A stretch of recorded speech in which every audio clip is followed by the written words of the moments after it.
Yan, ito ko sa pelikula ng magjowa na walang kilig. Ayan, may pelikula itong magjowa, magkalapim sila. Pero ang sabi ng nakapanood, ay, hindi na nakakakilig yung pelikula kahit magjowa sila, di ba? Tsaka sinayang daw nila ang project. Tsaka ang sabi ng mga friendship, sila daw ay parehong hindi marunong umacting portion. Tsaka umiyak daw sila sa mga eksena nila na hindi naman nila kailangan umiyak. Parang OA. Ba't kailangan kang umiyak? Hindi naman kailangan umiyak. Kung masaya ka, iyak ka ba? Ganun ba dapat? Hindi. So, ibig sabihin, walang active portion. Hindi mausay umaki itong magka-love teams. Ang pelikula, very millennial ang movie nila. Pero hindi mo alam kung saan patungo. O, saan darating umaga ni Maricel, alam mo kung saan patungo, di ba? Ganon. So, good patungo doon sa dagat, no? Oo, sa dagat. Yung pelikula din ni Ate B, tsaka ni Eric Kison, dala-dala namatay si Ate B. Panghiram ng isang umaga.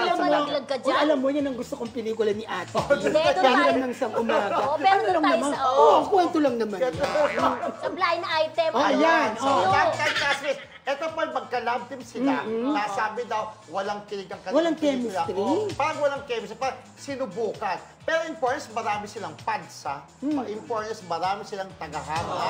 Pero yun nga na, maraming pupuna na wala rin silang chemistry. Hindi Hindi. marunong umate, hindi nakakakilig ang pelikula. Pero Sabi ng mga nagko-comment. In fairness naman kasi sa dalawang ito, hindi naman talaga sila nung una dinevelop na love team eh.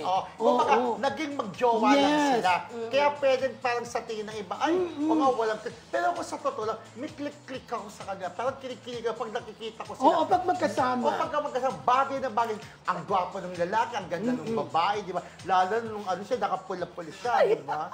Ayan talaga. Mamaya pakilala mo. Karamihan naman ng mga babae nagpupula-pula, di ba? So, sino po tong love team na ito na di umano, walang kilig ang kanilang pelikula, di ba? Wala na po, mag-comment lang po kayo kung sino po ang tinutukoy na ang tatlo na magka-love team na walang chemistry. Walang chemistry at wala di umanong kilig-kiligan. Ano daw yung chemistry? May Chemistry nagtanong. yung chemistry. Ito pa pagka third year ka, chemistry ang subject mo. First year, science. Second year, biology. Third year, chemistry. Fourth year, physics. Tama ba?